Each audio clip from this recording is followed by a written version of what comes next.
반갑습니다. 실전창호입니다.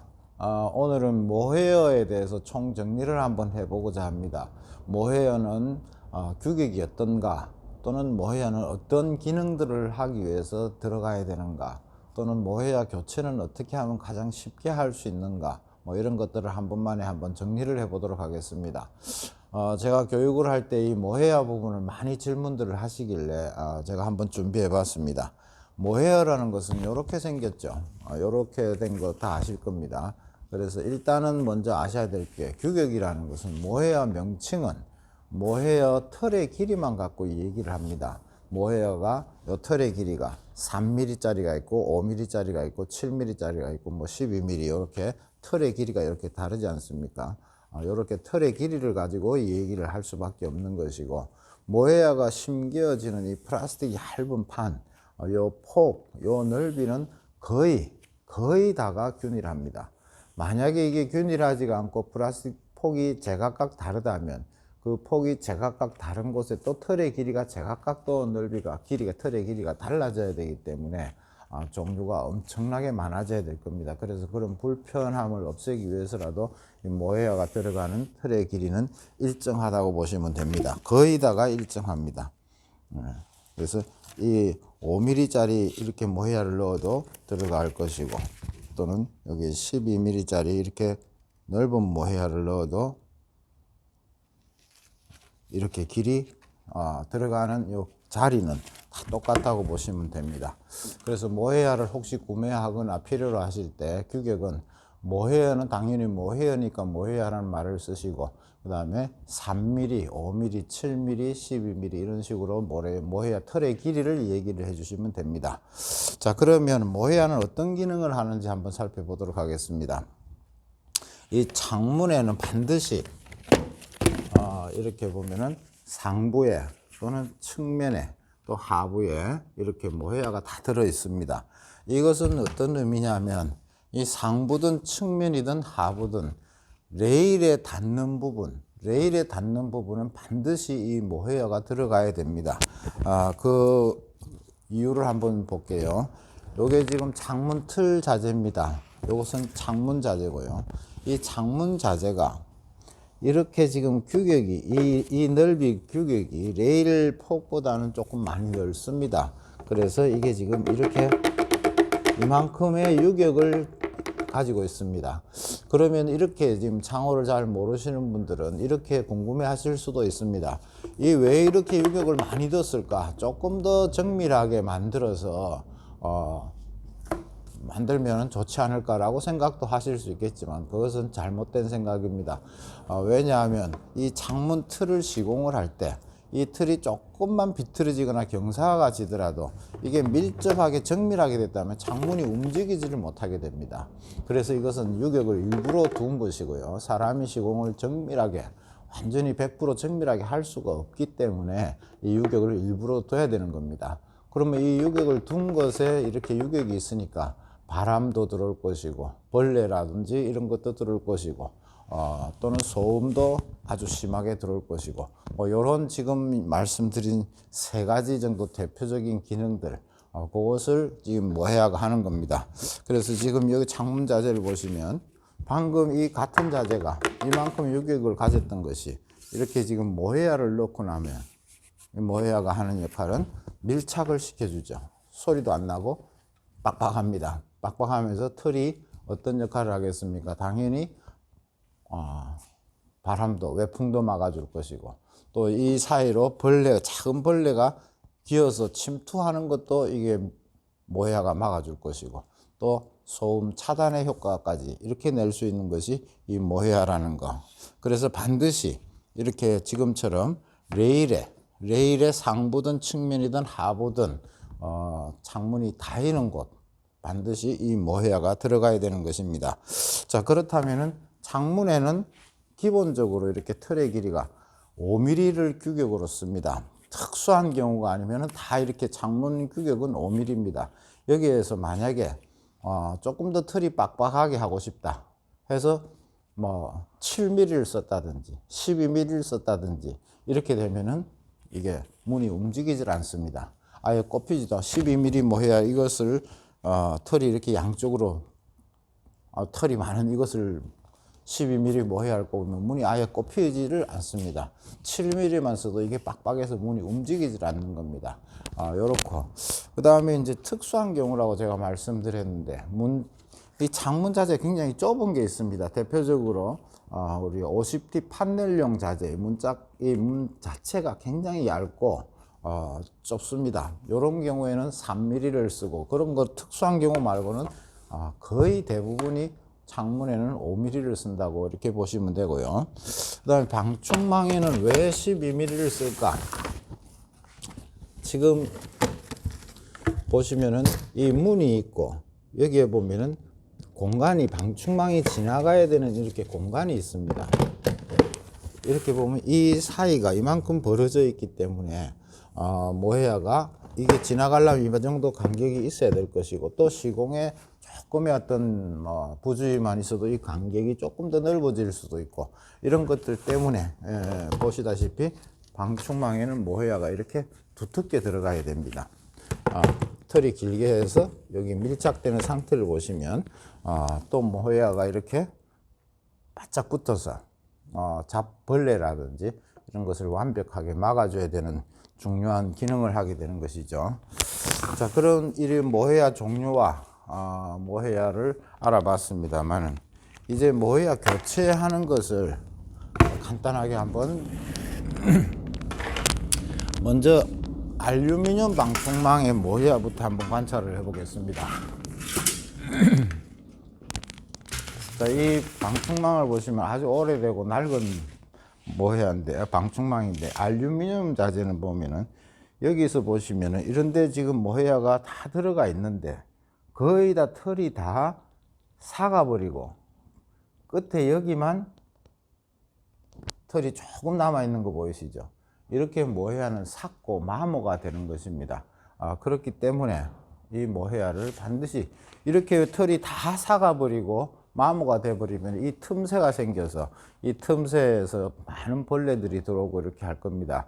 그래서 이거 교체를 당연히 하셔야 되고, 그래야 그 틈새로 벌레 들어오는 것을 막을 수 있겠죠.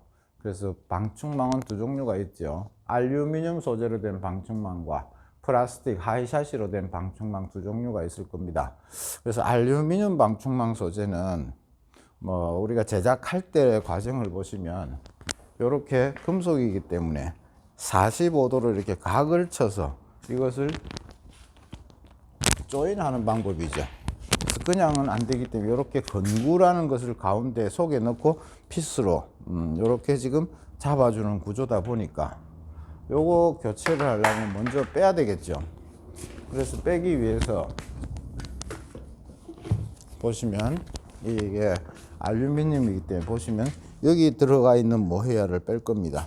그럼 요걸 한쪽을 살짝 들어주면, 이렇게 들어주면 요게 빠질 수가 있을 겁니다. 이 모해야가 빠지는데, 이 지금 알루미늄에는 이 모해야를 처음에는 고정이 잘 되어 있습니다. 송곳으로 처음 시작점을 잡아서 당기면은 빠지는데, 이게 왜 그냥 잘 붙어 있냐 하면 처음에 흐름이 너무 좋기 때문에 제작할 때 알루미늄 방충망은 여기다가 50 본드, 이런 50 본드를 조금 가미해서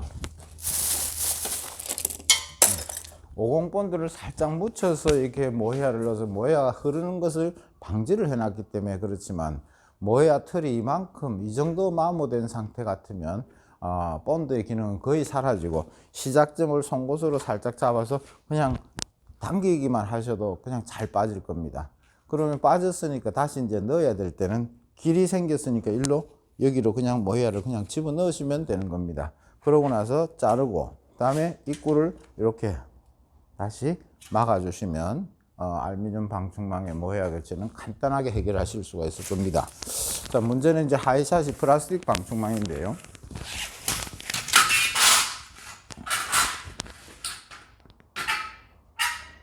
이 플라스틱 방충망은 소재가 플라스틱이다 보니까 아까처럼 건구를 가운데 넣고 피스를 잡아봐야 이 플라스틱 자체가 힘이 없습니다. 그래서 그렇게 방법을 하지 않고 플라스틱 소재다 보니까 녹여서 붙이는 용접식의 방법을 씁니다. 그래서 여기 보시면은 이 샷이 플라스틱이 녹은 이렇게 용접 부위가 보일 겁니다. 이렇게 녹아서 이 용접, 이제 우리가 이 용접동이라고 그러는데 이 부분 용접이 이제 돼서 녹아서 붙이는 방식이다 보니까 이것을 지금 모헤야 들어가는 길을 처음부터 이렇게 모헤야를 넣어서 작업을 할 수밖에 없습니다. 모헤야가 빠져나오지 말라고 입구가 요렇게 디귿자식으로 요렇게 되어 있습니다. 그래서 먼저 조립을 용접을 다 해놓고 보면은 모헤야 넣을 방법이 없어서 먼저 모헤야를 이렇게 넣어두고 이렇게 이제 용접 붙이는 방식입니다. 그러다 보니까 빠져나올 길이 없어서 대부분 하시는 분들이 모헤야 들어갈 길 여기 어디를 그냥 셋업으로 자르고 간편하게 그렇게 집어넣는 방법들을 많이들 하고 있습니다. 그래서 그렇게 하시는 것이 아니고 손상을 주고 그렇게 하는 것이 아니고 또 한편 보면 모헤야 교체를 쉽게 한다고 하시는 분들이 뭐 일자 드라이버나 이런 걸 가지고 이렇게 지금 조금 빠져나오지 말라고 하는 거니까 조금밖에 이렇게 안 걸렸겠죠. 그래서 이거를 이렇게 이제 뭐 이렇게 훑어버리는 분들이 들어 있습니다. 이것은 좋은 방법이 아닙니다. 우리 샷이 하는 사람들이나 교체하는 사람들이 간편하게 하기 위해서 이렇게 이 플라스틱이 순간적으로 휘어지니까 꺾이니까 그걸 이용해서 이런 날카로운 일자 드라이버나 이런 걸 가지고 훑어서 일을 좀 빨리 하게 하기 위한 것이지만 한번 생각해 보시면 이게 지나갈 때 털이 결국 털 뿌리 부분이 조금 손상이 될 수도 있고 또 이게 지나갈 때 이 유리 섬유 같은 이게 건강에도 좋지 않은 것이 날릴 수도 있고 별로 좋은 방법은 아닙니다. 그래서 제가 이 드라이기를 써서 열을 사용해서 제가 교체를 하라고 말씀을 드렸는데 이게 지금 여기를 보시면 정상적으로 모헤야가 들어갈 수가 없습니다. 여기는. 근데 여기다가 우리가 드라이기를 가지고 열을 조금만 가해주면 플라스틱이다 보니까 시간이 그렇게 오래 걸리지 않습니다. 한 30초 정도 채 안 걸릴 겁니다. 오히려 잘라내고 하는 것보다는 훨씬 편할 겁니다. 안전하고 이렇게 막 갖다 대셔도 됩니다. 절대 놓고 하는 게 아니니까 시간이 한 한겨울에 샷이가 아무리 딱딱해져 있어도 한 30초 정도가 채 안 걸릴 겁니다. 반응을 한번 보겠습니다. 아직은 조금 반응이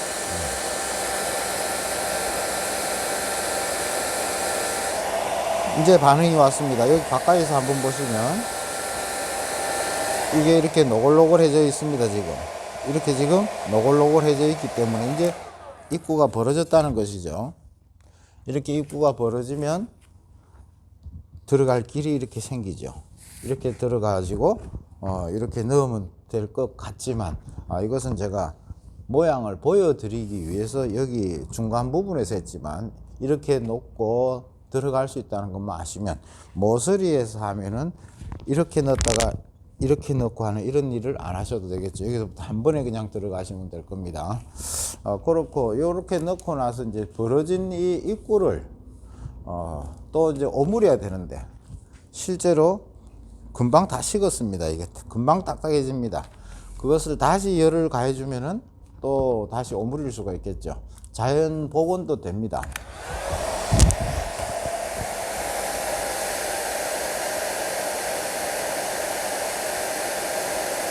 조금만 열을 가해준 다음에 그냥 손으로 오므려도 이렇게 바로 오므려듭니다. 아니면 조금만 더 해주면 자연 복원도 되고 이렇게 쉽게 이렇게 복원이 됩니다.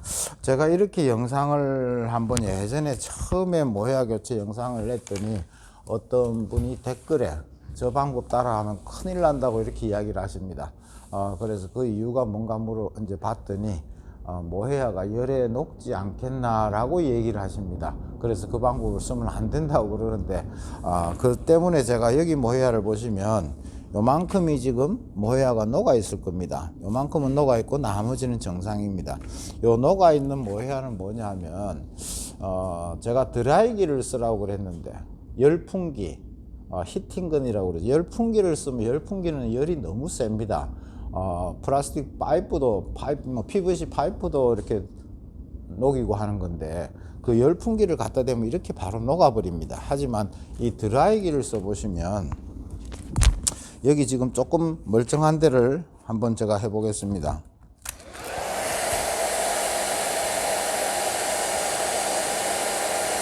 이게 녹고 하는 게 아닙니다. 드라이기에는 모헤야가 녹고 이러는 게 아닙니다. 안심하고 쓰셔도 되고요. 정 또 이게 염려스럽다 이러시면 측면에서 잠깐만 열을 가해 주시면 다시 오므릴 수가 있습니다. 이렇게 오늘은 제가 모헤야 종류, 규격, 또 모헤야가 하는 역할, 그 다음에 모헤야 교체법까지 간단하게 알아봤습니다. 감사합니다.